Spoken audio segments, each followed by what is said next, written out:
Sabe, toda decisão que a gente toma, desde o que comer no café da manhã até qual carreira seguir, no fundo é uma decisão econômica. Parece meio maluco pensar assim, mas é a pura verdade.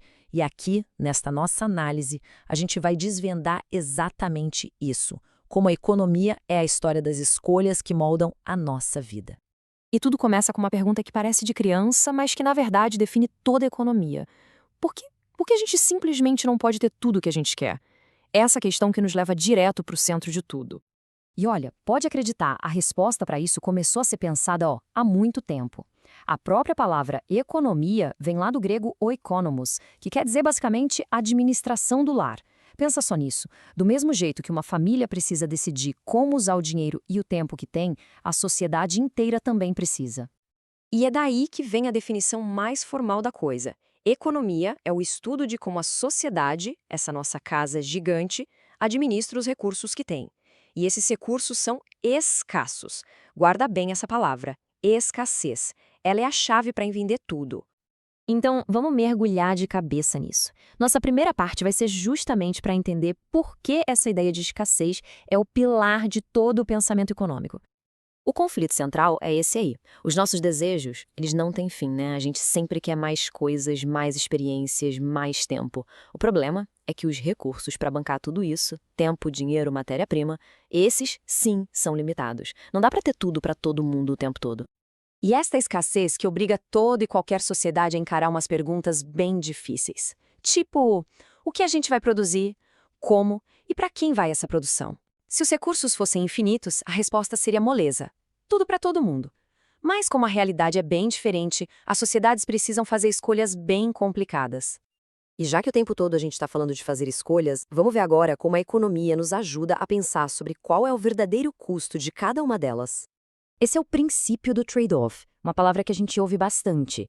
Basicamente, significa que para a gente ter uma coisa, a gente precisa abrir mão de outra.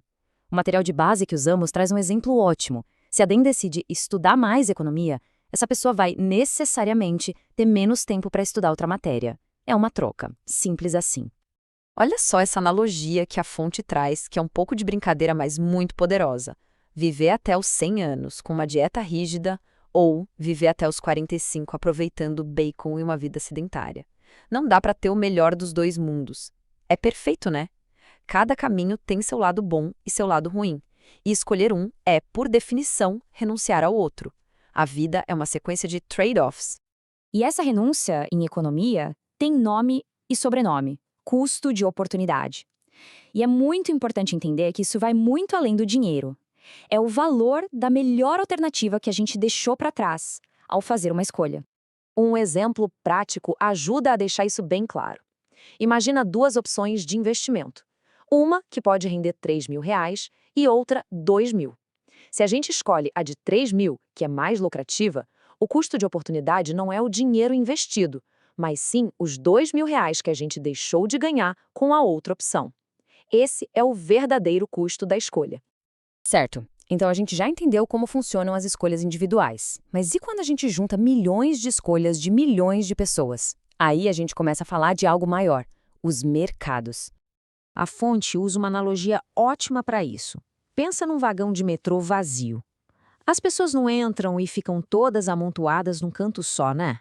Não, elas se espalham, buscando mais espaço, uma situação melhor para cada um.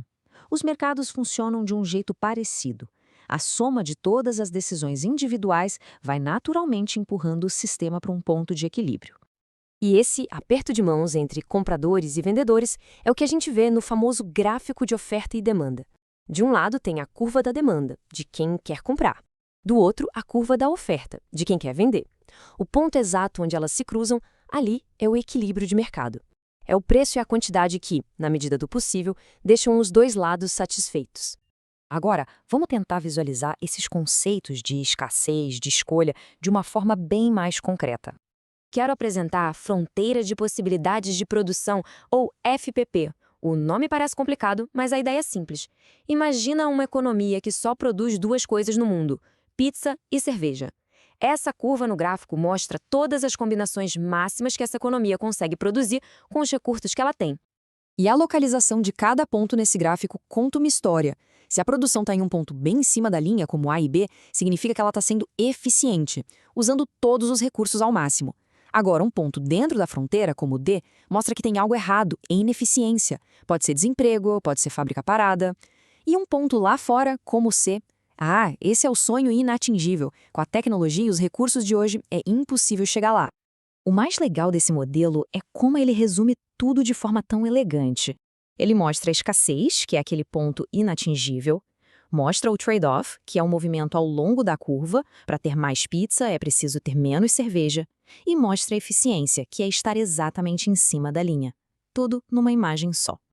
Tá, mas e quando alguém de fora do mercado, tipo o governo, resolve intervir e mudar as regras do jogo? Vamos ver o que acontece quando o preço não é mais livre. Governos podem criar controles de preços. Um deles é o teto de preço, que é um valor máximo legal para alguma coisa, como o aluguel. Geralmente isso causa escassez, porque mais gente quer alugar por um preço baixo e menos gente quer oferecer. O outro é o piso de preço, que é um valor mínimo, como o salário mínimo. Isso pode causar excedentes, no caso, de mão de obra, ou seja, desemprego. E essas intervenções, mesmo que sejam bem intencionadas, costumam trazer um monte de efeitos colaterais que ninguém esperava. Os bens podem acabar não indo para quem mais precisa, recursos como o tempo são desperdiçados em filas enormes, a qualidade dos produtos pode cair e, quase sempre, surge um mercado ilegal para contornar as regras. No fim das contas, a gente dá uma volta enorme e volta para o ponto de partida. A economia, em sua essência, é a ciência da escolha. É a ferramenta que nos ajuda a entender as consequências das decisões que tomamos, tanto as pequenas quanto as grandes, no mundo onde os recursos são limitados. Desde o custo de oportunidade de dedicar um tempo a esta análise, em vez de fazer outra coisa, até as grandes decisões que uma sociedade toma, tudo é uma troca.